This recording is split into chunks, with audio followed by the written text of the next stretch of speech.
você que está online. Nós estamos estudando, iniciamos aí o livro de Gálatas. É um livro muito especial, escrito, pelo apóstolo Paulo, onde ele traz revelações ali para aquela região, para toda a igreja primitiva e para nós, nos nossos dias também, que são muito importantes da gente ter esses conceitos bem gravados no nosso coração.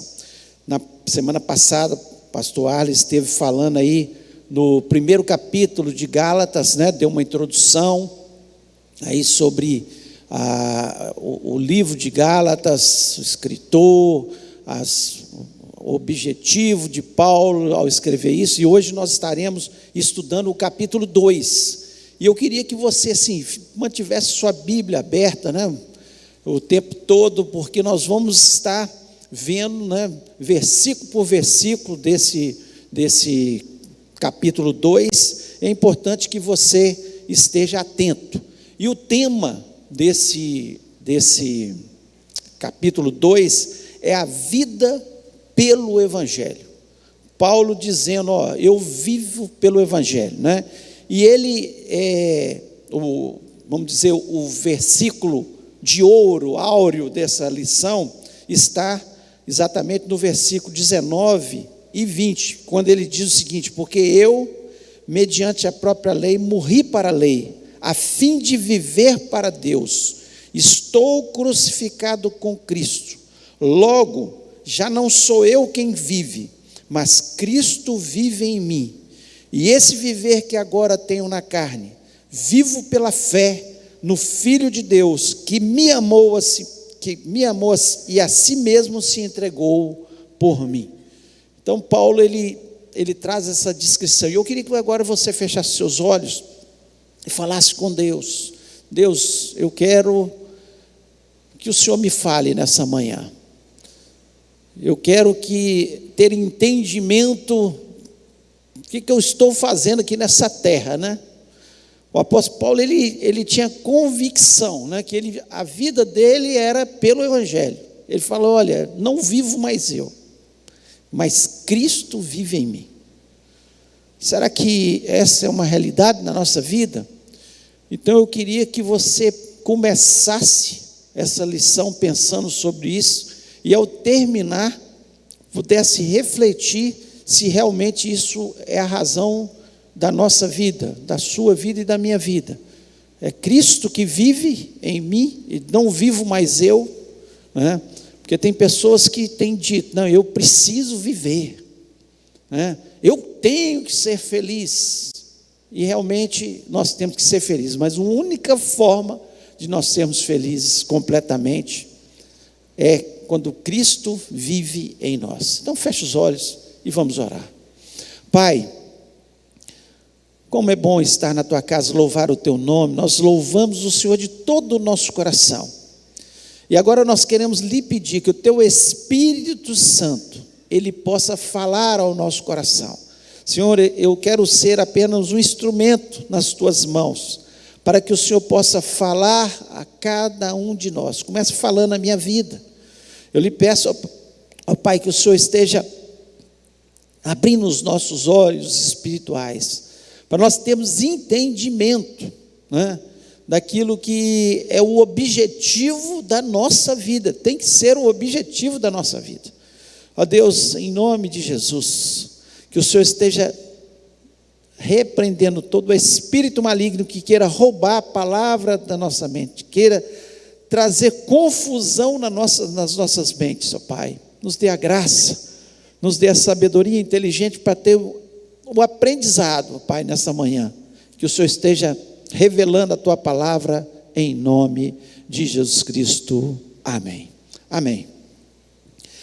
Então nós vamos estar falando um pouco, daquilo que Paulo traz aqui sobre, ele está vivendo. Então, quando nós vemos o texto aqui, Paulo estava num momento de grande dificuldade. É um momento em que Paulo, ele acaba a sua primeira viagem missionária, ele sai de Antioquia, onde pela primeira vez nós fomos chamados de cristãos, uma forma pejorativa daqueles que não eram cristãos. Eles começaram a chamar eles de cristãos, que eram pequenos cristos, ali na igreja de Antíoco. Que tamanha o procedimento daquela igreja, das pessoas daquela igreja, que eles queriam viver como Cristo. E Paulo e Barnabé são separados para sair pregando o evangelho, por revelação do próprio Jesus. Eles saem pregando o evangelho e fazem a sua primeira viagem missionária. E aí começa os questionamentos. Os chamados judaizantes, pessoas que eram judeus convertidos, tinham entregado a sua vida a Jesus Cristo, mas dizendo que havia necessidade da circuncisão. E Paulo começa a questionar isso. Ele começa a levantar essa questão. Por quê a necessidade da circuncisão? E nós vamos estar vendo sobre isso aí nesta manhã, e eu espero que você entenda bem e vibre, com esse capítulo de Gálatas. Na verdade, todo o livro de Gálatas, que ele é muito especial, e ele fala, e ele tem muitas bases teológicas fortes da nossa fé. Se nós cremos, temos a nossa crença, é uma das bases teológicas muito fortes, estão aqui, exatamente no livro de Gálatas, e nós precisamos nos atentar sobre isso. Então, depois que Paulo, ele está vivendo esse momento, aquela discussão, os judaizantes dizendo, não, tudo bem, que os gentios eram todos aqueles, o pastor Ali explicou isso aqui, mas talvez você não estava aqui semana passada, todos aqueles que não eram judeus, eram chamados de gentios, e os gentios estavam se convertendo, e os judeus que eram convertidos, alguma parte desses diziam, não, vocês têm que fazer a circuncisão, que era a aliança do povo judeu com Deus, era fazer a circuncisão.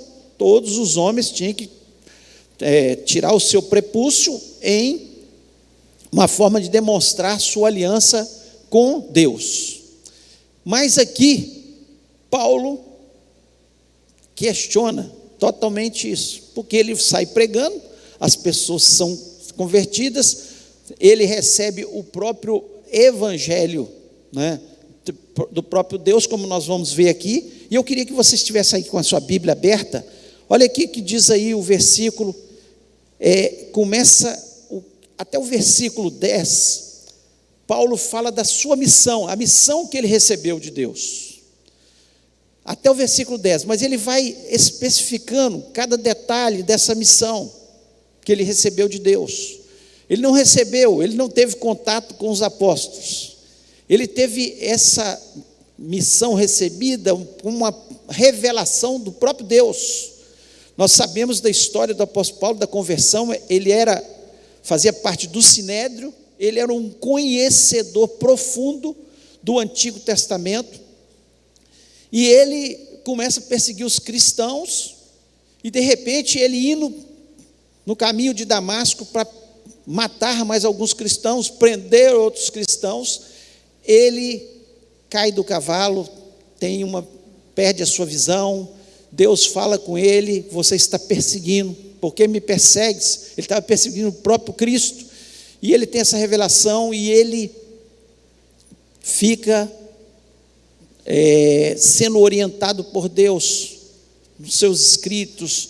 Certamente ele começa a analisar o Antigo Testamento, e a revelação agora, já com o Espírito Santo, depois da sua conversão, o Espírito Santo começa a mostrar para ele as coisas do Antigo Testamento que falavam sobre Jesus, a revelação, e ele começa a escrever algumas coisas importantes diante daquilo que ele estava vendo, para trazer firmeza para aqueles que ele pregava para muitos gentios que não tinham o mesmo conhecimento, e ele precisava transmitir aquilo que era da lei, aquilo que realmente Jesus Cristo tinha revelado, tinha transformado completamente, e a salvação de onde vinha, que era através de Jesus Cristo.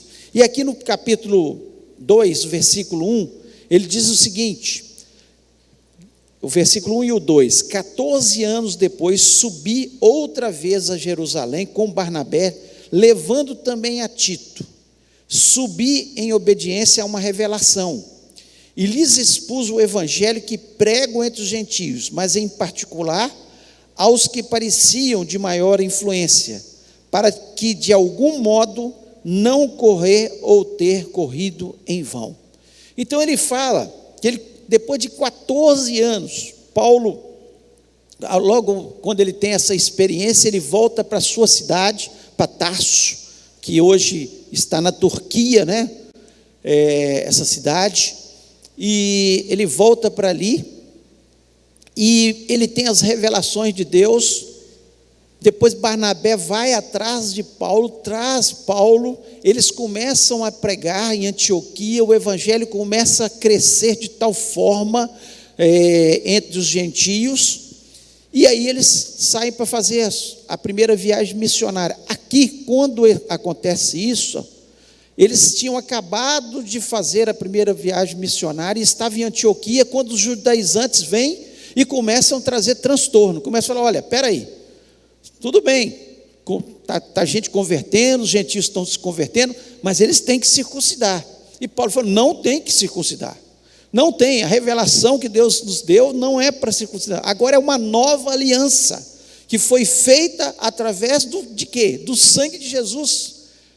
Não, a velha aliança através da circuncisão caiu, e agora é uma nova aliança. Por que nós vamos voltar aos velhos rudimentos, as velhas práticas, sendo que nós já temos uma nova prática? E aqui é onde Paulo fala, né, que depois de 14 anos, ele subiu, ele foi até Jerusalém, para encontrar com Pedro, que era, nós sabemos que era a cabeça da igreja, Tiago, irmão de Jesus, né, e João. Eles eram os grandes líderes lá na igreja, em Jerusalém. Então Paulo sobe exatamente para chegar até Jerusalém, para discutir com as colunas da igreja, com aqueles que eram as colunas da igreja, que eram os responsáveis ali pela igreja, para trazer esta questão. E nós vemos aqui, no versículo 3, ele diz o seguinte: contudo, nem mesmo Tito, que estava comigo, sendo grego, foi constrangido a circuncidar-se. Ele leva Tito com ele, como prova. Tito já era reconhecido um cristão, alguém que conhecia muita palavra, porque além de Barnabé, quem andava com Paulo nesse momento era Tito. Então era um pregador, era uma pessoa confiável, uma pessoa responsável, uma pessoa que estava se destacando ali na pregação aos gentios, ali na igreja de Antioquia, nas viagens que Paulo fazia.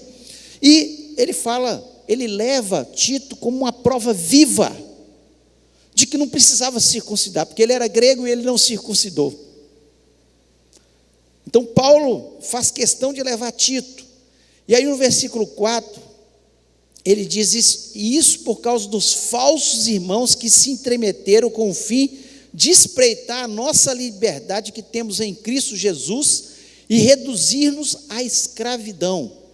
E o versículo 5, aos quais nem ainda por uma hora nos submetemos, para que a verdade do evangelho permanecesse entre vós. Então ele falou: olha, Tito é prova que não há necessidade. Tito é um homem crente, Tito é um cristão verdadeiro, Tito não precisou circuncidar.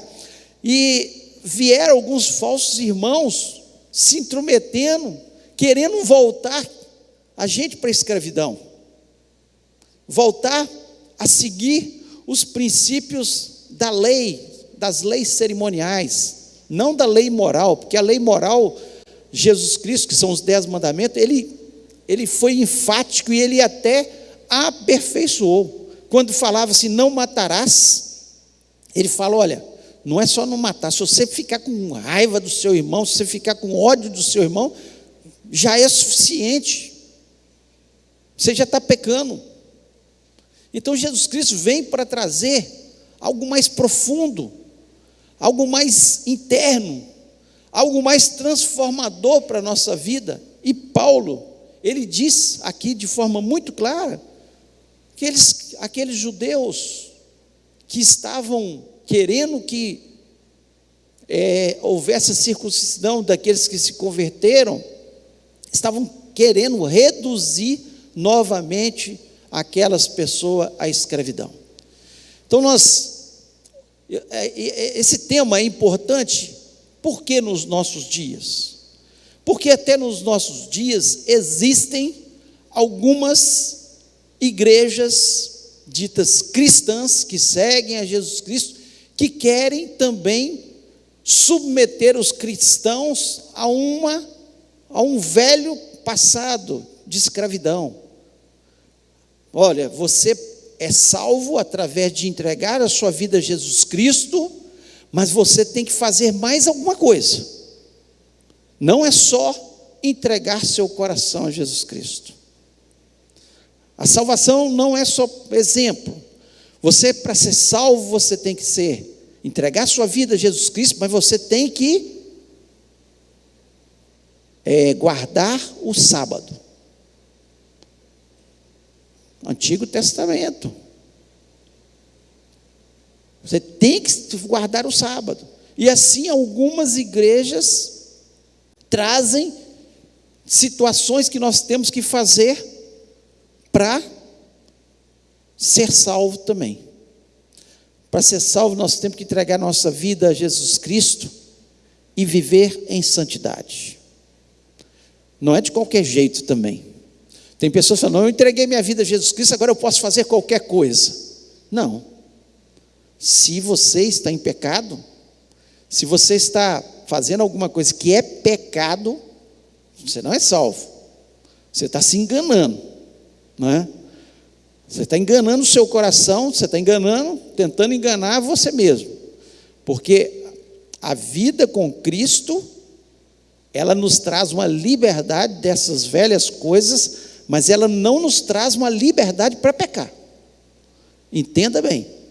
Então a pessoa fala, eu entreguei minha vida a Jesus Cristo, mas eu estou pecando, eu estou tendo algum tipo de pecado sexual. Porque o único sexo que a Bíblia que é permitido é sexo homem e mulher dentro do casamento. Fora do casamento também não. Então todos os outros tipos de pecados sexuais são pecados. E não adianta a pessoa ficar, não, mas eu entreguei a vida a Jesus Cristo, Deus é amor, mas Deus é justo, Deus é santo, Ele exige santidade da gente. Então nós não podemos também, tem gente que começa a ver, não, está vendo? Olha o que o Paulo está dizendo, Paulo está dizendo de coisas que as pessoas vão colocando como justificativa para a salvação. A salvação é apenas eu entregar meu coração a Jesus Cristo. Não preciso circuncidar, não preciso guardar o sábado, não preciso matar animais para suprir os meus pecados. Não, de jeito nenhum. Não preciso dessas leis que eram cerimoniais, porque Jesus Cristo, a lei toda foi cumprida em Jesus. E ponto final. Então Paulo, ele coloca aqui, então ele volta ali a Jerusalém para discutir isso. E aí, no versículo 6, nós vamos acompanhando aí, vocês vão acompanhando, ele diz o seguinte: e quantos aqueles que pareciam ser de maior influência, quais tenham sido outrora, não me interessa. Deus não aceita a aparência do homem. Esses digo que me pareciam ser alguma coisa e nada me acrescentaram. Antes, pelo contrário, quando viram que o evangelho da incircuncisão me fora confiado, como a Pedro da circuncisão, pois aquele que operou eficazmente em Pedro para o apostolado da circuncisão, também operou eficazmente em mim para com os gentios. Então,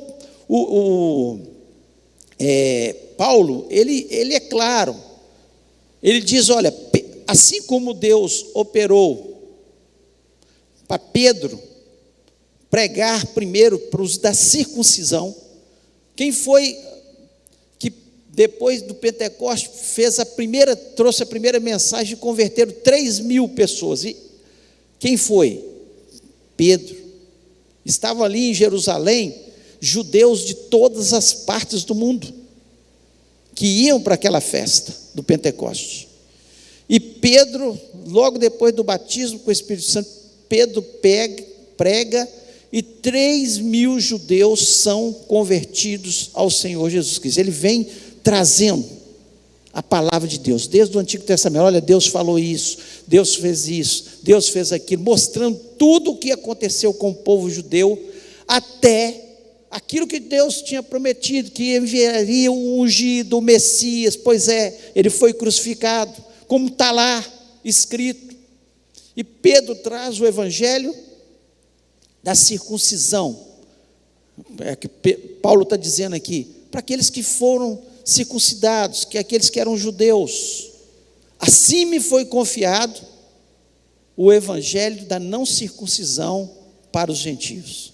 Então, Paulo, ele é taxativo aqui, Paulo é enfático, Paulo não deixa margens para dúvidas. Ele fala, olha, Pedro pregou lá, e Deus me confiou a pregar para os gentios, da forma que eles estavam, e o evangelho é apenas Jesus Cristo, que morreu na cruz do Calvário, derramou o seu sangue, para que nós entendêssemos que o sangue de Jesus Cristo nos purifica de todo pecado, para que nós entendêssemos que Ele ressuscitou depois de morto, e que está à direita de Deus Pai, e que Ele é o único que traz salvação. Basta confessar Jesus como o único e verdadeiro, como o próprio Senhor Jesus Cristo disse, eu sou o caminho, a verdade e a vida, ninguém vem ao Pai a não ser por mim. Então, Paulo, ele traz essa verdade aqui, e ele traz de uma forma muito enfática. E aí no versículo 9, ele diz, e quando conheceram a graça que me foi dada, Tiago, Cefas e João, que eram reputados colunas, me estenderam a mim e Barnabé a destra de comunhão, a fim de que nós fôssemos para os gentios e eles para a circuncisão.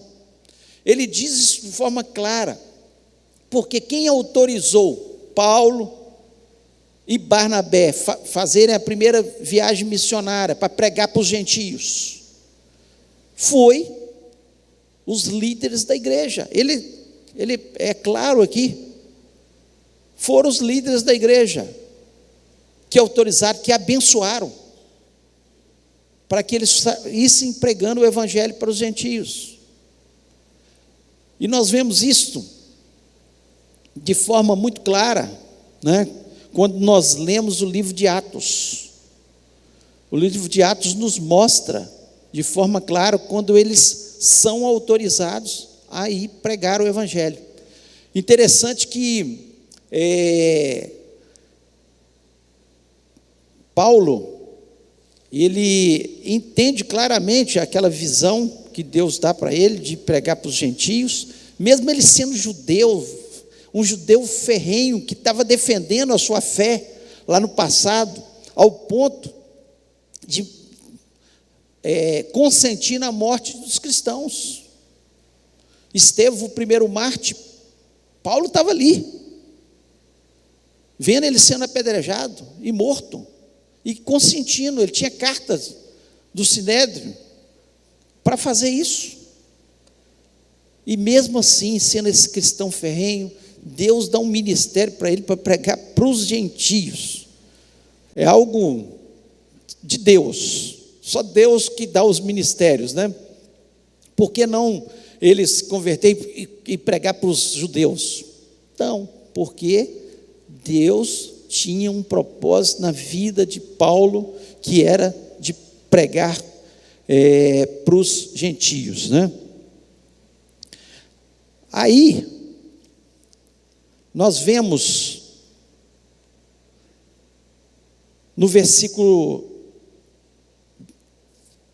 9 e 10, eu quero ler o 9 de novo. E quando conhecer a graça que me foi dada, Tiago, Pedro, Cefas e João, que eram reputados colunas, me estenderam a mim e Barnabé a destra de comunhão, a fim de que nós fôssemos para os gentios e eles para a circuncisão, recomendando somente que nos lembrássemos dos pobres, o que também me esforcei por fazer. Interessante que o evangelho, ele tem que ser pregado. Olha aqui, a ênfase que a igreja deu para Paulo nesse momento. O evangelho ele tem que ser pregado, mas não adianta a gente pregar e falar assim: olha, Deus te abençoe, Jesus Cristo te salva. E tem uma pessoa que está passando necessidade e a igreja do Senhor não ajudar com alimento. Ele falou: vocês não podem esquecer dos pobres. O evangelho, quando a gente entende a grandeza do evangelho, a gente tem que entender que ele veio, não é para a gente pegar, sim, mas para nos ajudar, a gente ajudar o nosso próximo que está com necessidade também. Não adianta a gente pregar o evangelho e não fazer aquilo que é obrigação nossa, de tentar tirar o mendigo da rua, de quando tem um irmão que está passando por uma necessidade, levar uma cesta básica, como nós fazemos aqui todos os meses. Não adianta, nós falamos, pregamos o evangelho, e por isso que é tão lindo a gente trazer o alimento aqui, fazer a cesta, entregar a cesta para aquelas famílias que estão necessitadas, que estão precisando, porque o evangelho tem que ter esse entendimento. Quando Jesus Cristo viu uma multidão com fome no deserto, ele pegou os pães e peixes e multiplicou e deu para aquela multidão, porque não adiantava só pregar para eles ali, eles estavam com fome também, eles tinham uma necessidade no seu corpo. Então Jesus Cristo, ele completa, o evangelho é completo, ele nos ensina de uma forma completa. Então nós precisamos ter esse entendimento aí na nossa vida. Mas os 10 primeiros versículos, como eu falei, eles são exatamente Paulo se apresentando, com a sua missão. Qual é a minha missão? O que Deus me instruiu a fazer? Por que eu estou fazendo dessa forma? Por que eu estou pregando e eu não aceito de forma nenhuma que venham obrigar aqueles que se convertem a circuncidar? Não, de forma nenhuma. E aí, a partir do versículo 11, Paulo começa a mostrar que para isso ele discordou, ele teve que enfrentar até mesmo os da igreja, para que ele pudesse pregar o evangelho, para que ele pudesse estar falando de Jesus aos gentios da forma correta. Ele não aceitava que houvesse nenhuma divisão. Paulo, em algumas cartas dele, falou: olha, não há judeu e não há grego, não há homem e não há mulher, não há servo, não há escravo e nem livre. Todos podem entregar sua vida a Jesus Cristo e ser salvos. Jesus não faz diferença de classes. E aqui, a partir do versículo 11, ele começa a fazer dessa forma, a discutir, a mostrar, deixar escrito, para que nós entendêssemos isso, que não há distinção, para Deus não há acepção de pessoas, não há acepção de pessoas, de forma nenhuma. Deus ama a todas as raças, todas as cores, todas as classes sociais, Ele salva a todos, Ele vai a qualquer lugar para alcançar o pecador. Então, e não pode haver distinção de forma nenhuma.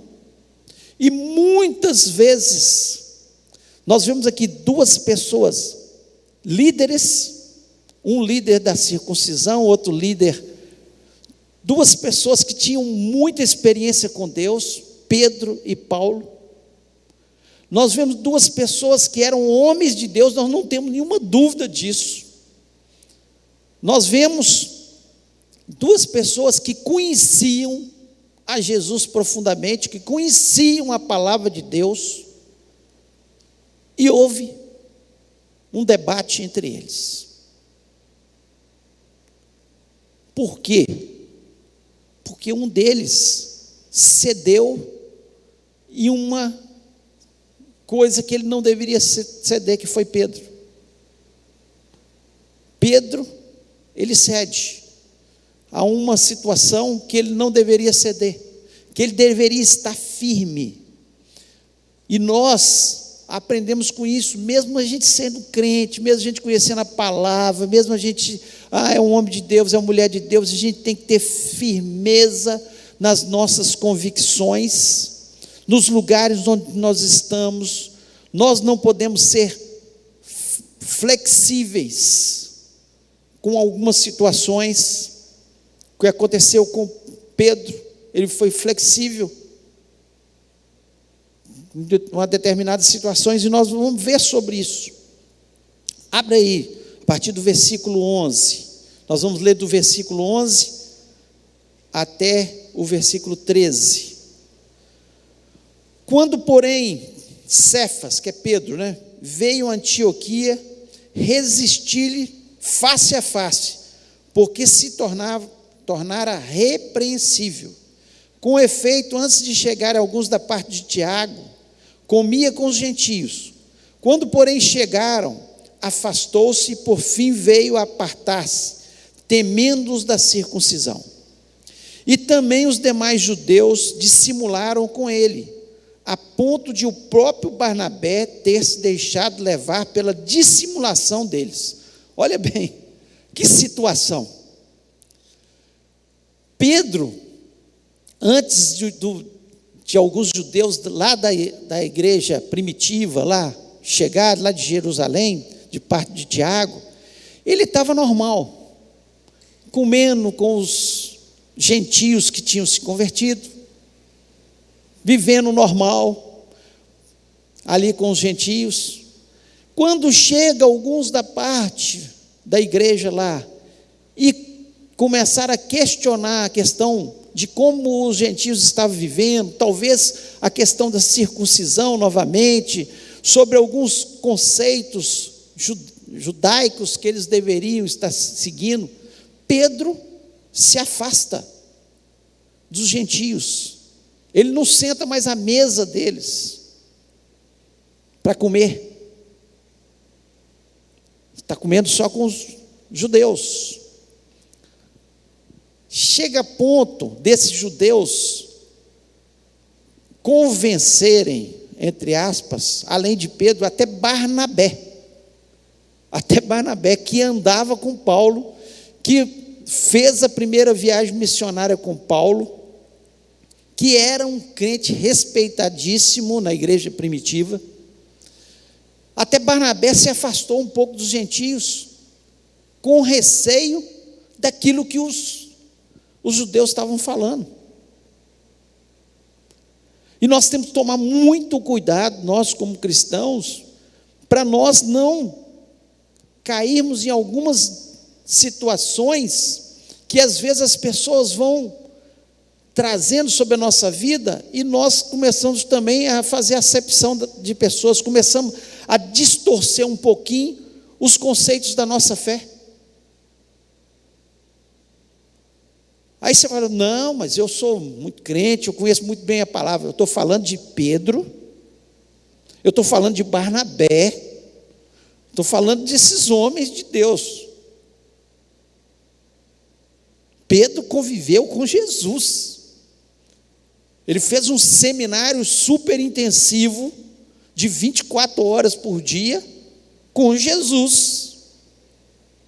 Não estou falando de qualquer um, não. E mesmo assim, apesar de Pedro ter tido uma visão lá em Atos, capítulo 10, você vai lembrar, eu vou te falar, quando ele estava em Jope, e de repente Deus mostra para ele um lençol cheio de animais, e alguns desses animais eram animais imundos, tidos pelos judeus, e Deus fala com ele, mata e come. Ele fala, não posso comer, eu sou judeu, como é que eu vou comer um animal que é tido imundo pelos judeus? E Deus fala, não tornes impuro aquilo que eu tornei puro. Deus dá uma visão para Pedro, dá uma visão, e ele estava revelando aquilo, porque logo depois aparece algumas pessoas por parte de Cornélio, que era centurião, ou seja, um comandante romano, que era piedoso, que temia Deus. Alguém já tinha falado sobre Deus para ele, ele temia Deus, e ele manda ir atrás de Pedro, por revelação divina, e Pedro vai até ali, prega sobre Jesus para Cornélio, ele se converte, ele e a sua família, aqueles que eram da sua casa, e são batizados com o Espírito Santo. Pedro vê isso acontecer, Deus fala claramente com ele, fala, olha, não torna impuro aquilo que eu tornei puro. Eles são até batizados com o Espírito Santo. E aqui Pedro, nesse momento, ele se afasta dos gentios, com medo do que os outros judeus iam falar, que estavam vindo lá de Jerusalém. Paulo não aguenta aquilo. Paulo é firme nas suas palavras. Paulo não deixa, de forma nenhuma, que Pedro seja contaminado por isso. Ele resiste, a palavra de Deus nos diz que ele resistiu àquilo ali. Ele não aceitou de forma nenhuma. E nós temos que ter cuidado, porque eu vou falar por mim, já sou evangélico há mais de 40 anos. E eu já vi tantos movimentos se levantarem, e que muitas vezes gente crente, gente firme na fé, gente que conhecia Jesus, ser convencido de seguir aquele movimento, ir atrás daquele movimento, em vez de adorar Jesus, focar em Jesus, tudo é Jesus, e atrás de movimentos.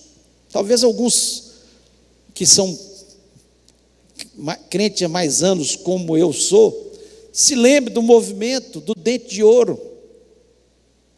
As pessoas vinham à igreja, e alguns pastores orando, para que aparecesse dente de ouro, e no início apareceu muitos dentes de ouro, apareceram, aí começou a vir uma febre. Deus tem poder para fazer um dente se tornar de ouro? Claro que tem.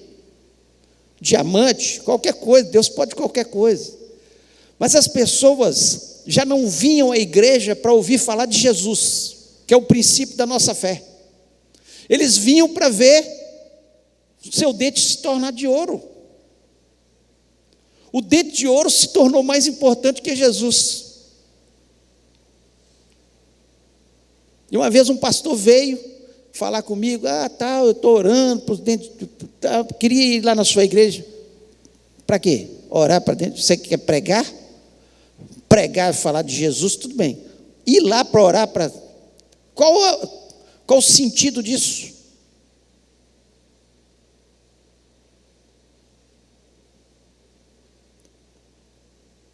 O movimento do cai-cai. Deus tem poder para fazer com que as pessoas caiam no chão, tamanho do seu poder? Nós vemos Daniel caindo, nós vemos Pedro, quando ele tem a revelação, caindo de joelhos, tantos outros, Paulo caindo diante do poder de Deus. Nós vemos, Deus tem poder para fazer qualquer um cair. Agora, quando vira atração, todo mundo vem à frente para cair. Alguns não estão nem sentindo o poder de Deus. Sai daqui, vai mentir, vai roubar, não sei o quê. Aí cai para falar que é espiritual. Nós temos que tomar cuidado com o que vem tentando roubar o lugar de Jesus Cristo no centro das nossas igrejas. E aqui, Paulo, ele repreende duramente Pedro, porque Pedro estava desvirtuando. Barnabé, até Barnabé desvirtuou. Estava indo na onda dos outros lá, não, tem que circuncidar mesmo, melhor eles circuncidarem. Não. Então, Paulo vem e dá ênfase nisso aqui. Vamos continuar aqui. Eu li até o versículo 13, 14 agora. Quando, porém, vi que não procediam corretamente segundo a verdade do Evangelho, disse a Cefas na presença de todos: se tu, sendo judeus, vive como gentio e não como judeu, por que obriga os gentios a viverem como judeus? Ele questiona Pedro. Nós, judeus por natureza, e não pecadores dentre os gentios, sabendo, contudo, que o homem não é justificado por obras da lei, e sim mediante a fé em Cristo Jesus. Também temos Cristo em Cristo Jesus para que fôssemos justificados pela fé em Cristo, e não por obras da lei, pois por obras da lei ninguém será justificado. Mas se procurando ser justificados em Cristo, fomos nós mesmos também achados pecadores, dar-se-á o caso de ser Cristo ministro do pecado? Certo que não. Então o que Paulo traz aqui?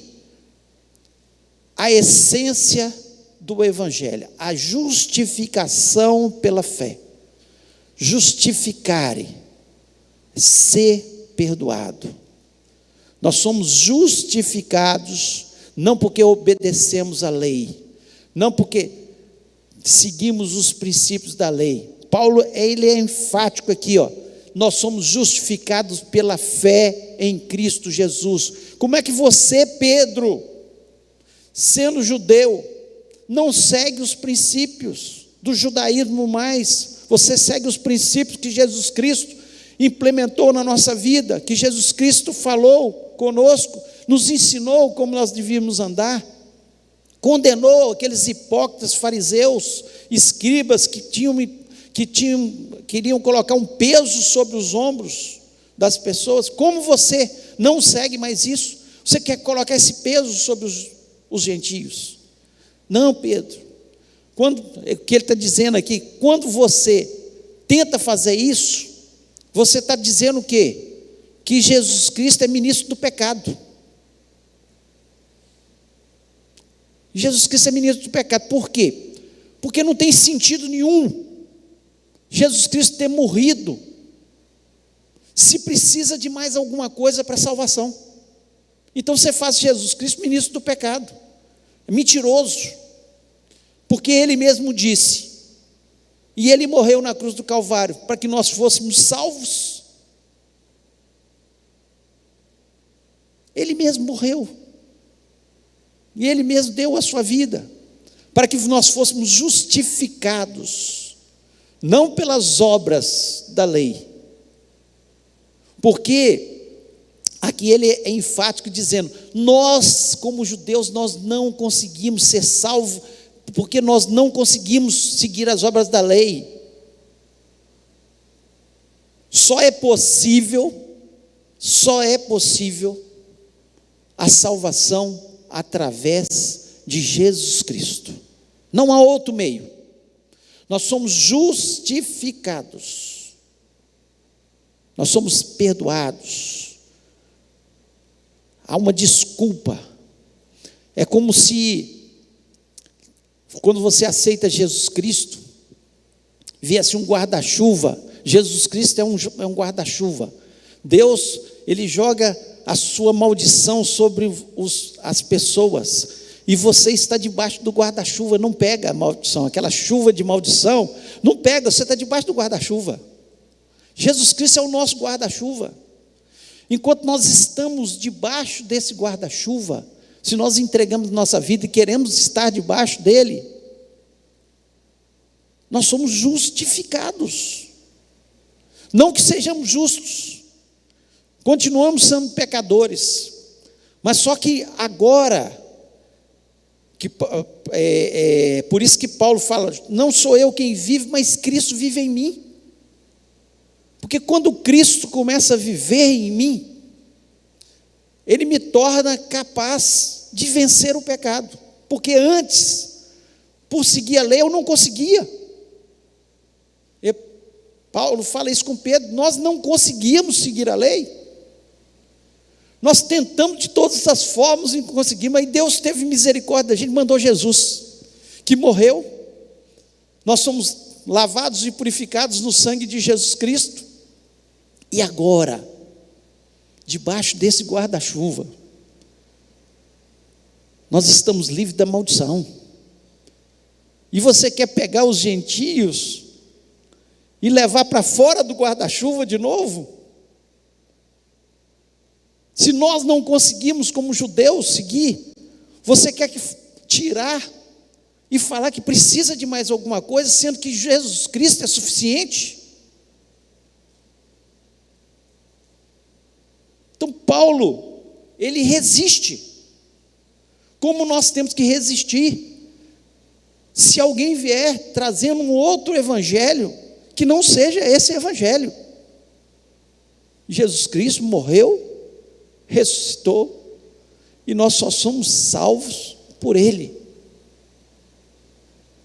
só somos justificados por Ele, é a justificação pela fé.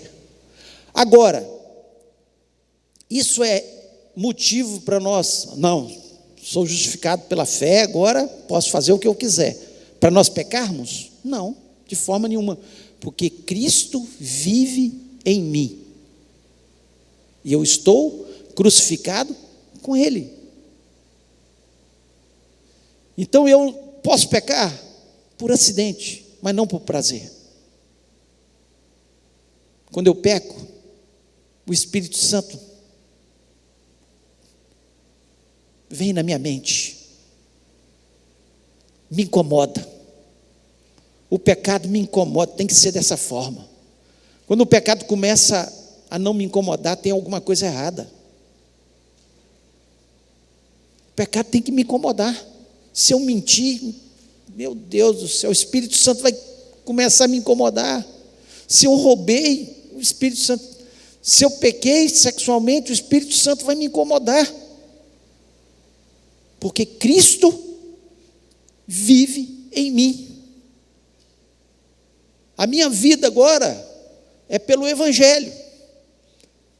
Eu tenho uma profissão e você tem uma profissão para você sobreviver aqui, mas a sua vida é pelo Evangelho.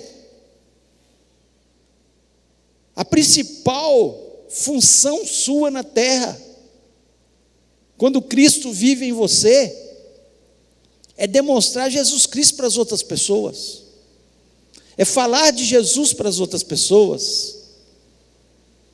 Esse é o objetivo principal da nossa vida. É o que o Paulo está enfatizando nesse capítulo 2. Ele está enfatizando. Justificação pela fé. Só sou salvo através da fé. Não preciso de fazer mais nada, não preciso me circuncidar, não preciso guardar sábado, não preciso sacrificar animais mais, não preciso fazer mais nada, porque Jesus Cristo já fez tudo isso. Ele já foi o sacrifício ali na cruz do Calvário. E agora eu não tenho um Deus, um Jesus que vive lá no céu apenas, mas Ele vive em mim. Ele está dentro de mim.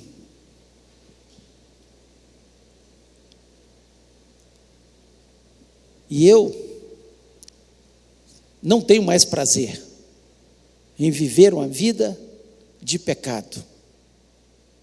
Se eu continuo tendo prazer na vida de pecado, certamente Jesus Cristo não está vivendo em mim.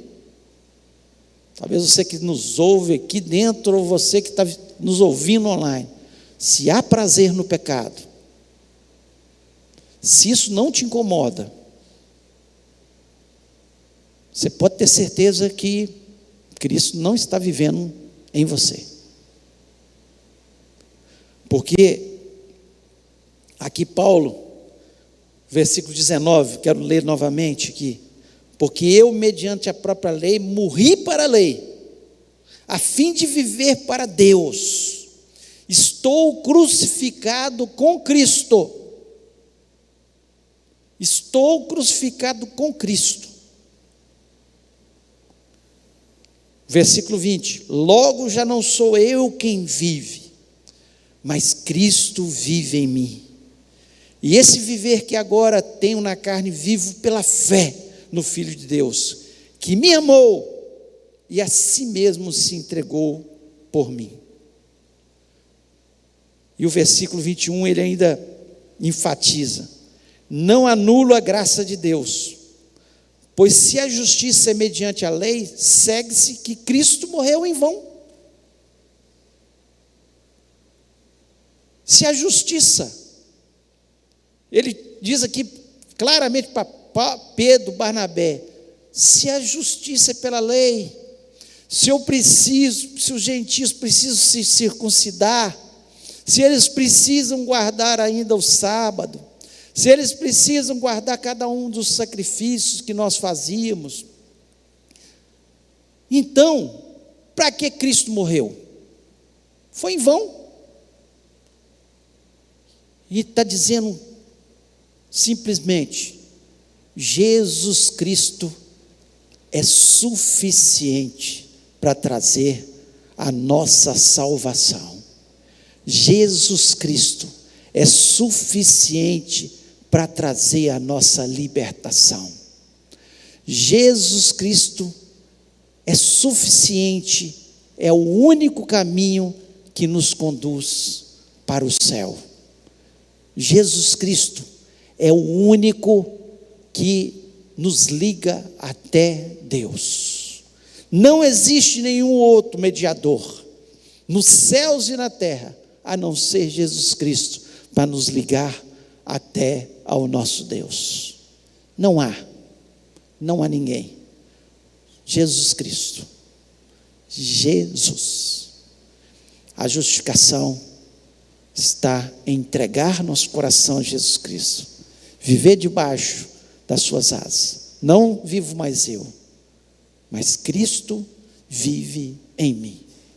Foi baseado nesse capítulo especialmente que Martinho Lutero fez uma grande revolução na igreja, que estava vendendo indulgências para salvação.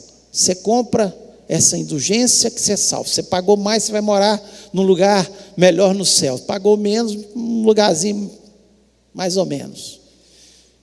E Martinho Lutero, baseado especialmente na justificação pela fé, que não precisa nenhuma obra, nada, para nos salvar. Jesus Cristo é suficiente.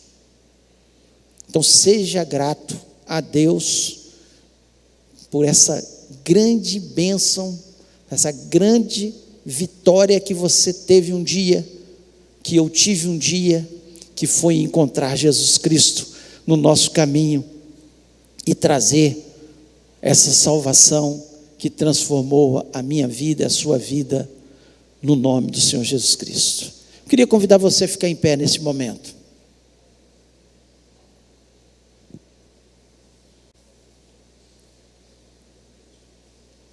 Feche seus olhos. Eu queria que você parasse para pensar.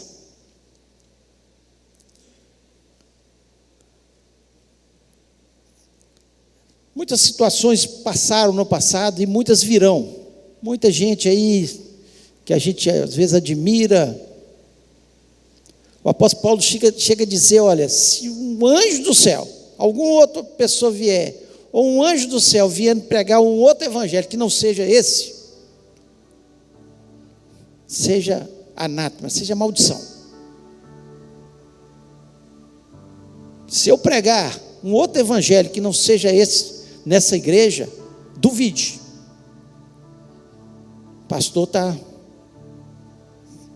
fora da caixinha, não está, tem alguma coisa errada. Se alguém, por mais culto que seja, melhor oratória que tiver nesse mundo, e as pessoas com oratória, elas convencem. Você vê que aqui, Pedro ficou com medo dos judeus lá, que eles vieram com aquela conversinha, Barnabé acabou caindo também. Nós temos que tomar cuidado. Hitler convenceu um país a matar as pessoas. Nós somos a raça pura. Ele convenceu com a sua oratória, com a sua loucura. Nós estamos vendo líderes agora, com a sua oratória, convencer países a entrar em guerra, lutas para o seu poder, para se manter no poder. Nós temos que tomar cuidado, porque nesses últimos tempos muitas pessoas virão, e nós temos visto pastores que eram gente de Deus, pregavam o evangelho, pregando um outro evangelho, que não é esse evangelho, da justificação pela fé, sim, mas do Cristo que vive em mim, e por isso eu quero viver uma vida santa. Não posso viver em pecado. Eu posso fazer qualquer coisa, pecar? Não, de forma nenhuma. Se Cristo vive em mim, se o Espírito Santo habita, se eu já estou crucificado com Cristo, então, cuidado. Mas também queria que você pensasse e fosse grato pela salvação em Cristo Jesus. E se você que me ouve neste momento nunca pensou sobre isso, nunca entregou sua vida a Jesus Cristo, nunca entendeu que é a cruz de Cristo, porque Cristo morreu, o que é justificação pela fé? Você tem oportunidade de entregar a sua vida a Jesus Cristo nesta manhã e falar: Jesus, eu entendi, e eu quero Jesus na minha vida. E nós vamos orar. Pai, nós louvamos, exaltamos o Teu nome, nós Te agradecemos, ó Deus, porque a Tua palavra existe, porque a Tua palavra nos encoraja, porque a Tua palavra nos dá firmeza, porque a Tua palavra nos esclarece, porque a Tua palavra entrou um dia no nosso coração e nós entendemos que a justificação é pela fé em Jesus Cristo, e somos gratos por isso, Pai. Ó Deus, nós levantamos o nome de Jesus Cristo na nossa vida. Nós queremos, ó Pai, entender perfeitamente que nós estamos nessa terra, ó Deus, mas nós não vivemos apenas para viver a nossa vida, casarmos, termos nossa profissão, termos sucesso, tudo isso é importante, Pai, mas o mais precioso que nós temos é viver a nossa vida em Cristo. Ó Deus, em nome de Jesus Cristo, que isso seja a razão da nossa existência, falar como Paulo, viver como Paulo está vivendo aqui. Pai, em nome de Jesus Cristo, Deus, quebra todo o jugo do pecado, toda a maldição sobre as nossas vidas, perdoa as nossas falhas, nos ajuda nessa caminhada, Senhor, que é árdua, difícil muitas vezes, Pai, mas, Senhor, nós sabemos que pela lei nós não conseguimos, tentando seguir a lei nós não conseguimos, mas, Senhor, crucificados com Cristo, Senhor, o Espírito Santo nos ajudando, nós podemos ser mais que vencedores em Cristo Jesus. Pai, ajuda-nos, abençoa o teu povo, que a tua palavra possa penetrar, Senhor, aqueles que ainda não entregaram a sua vida, possam entregar a sua vida a Jesus Cristo, e viver nessa vida maravilhosa que é viver na tua presença. Ó Deus, peço pelo nosso domingo, seja um domingo especial, um domingo de louvor a Jesus Cristo, um louvor precioso a Jesus Cristo. Prepara o nosso coração, ó Deus, para o culto da noite. Nós queremos ter um culto maravilhoso na tua presença, um culto onde o Senhor fale ao nosso coração, um culto onde o Senhor derrame da tua graça, que o Senhor nos cure, nos liberte, que o Senhor transforme a nossa vida, pois o Evangelho de Jesus é transformador, é curador, é libertador, e nós acreditamos nisso, Pai. Deus, obrigado pela tua palavra, obrigado por cada vida que está aqui nessa manhã. Ó Deus, que o Senhor esteja trazendo cura àqueles que precisam de uma cura em nome de Jesus Cristo, ó Pai, não só no físico, mas nas suas emoções, ó Pai, aqueles que precisam de uma libertação espiritual, sejam libertos pelo teu poder nessa manhã, ó Pai. Leva-nos, ó Pai, debaixo da tua graça, da tua bênção, e eu te agradeço, ó Deus, por Jesus Cristo na nossa vida, em nome de Jesus, amém. Que o amor de Deus, a graça de Jesus e a comunhão do Espírito Santo seja sobre a vida do teu povo, hoje e para todos sempre, amém. Deus te abençoe, um domingo especial, até a noite, se Deus quiser.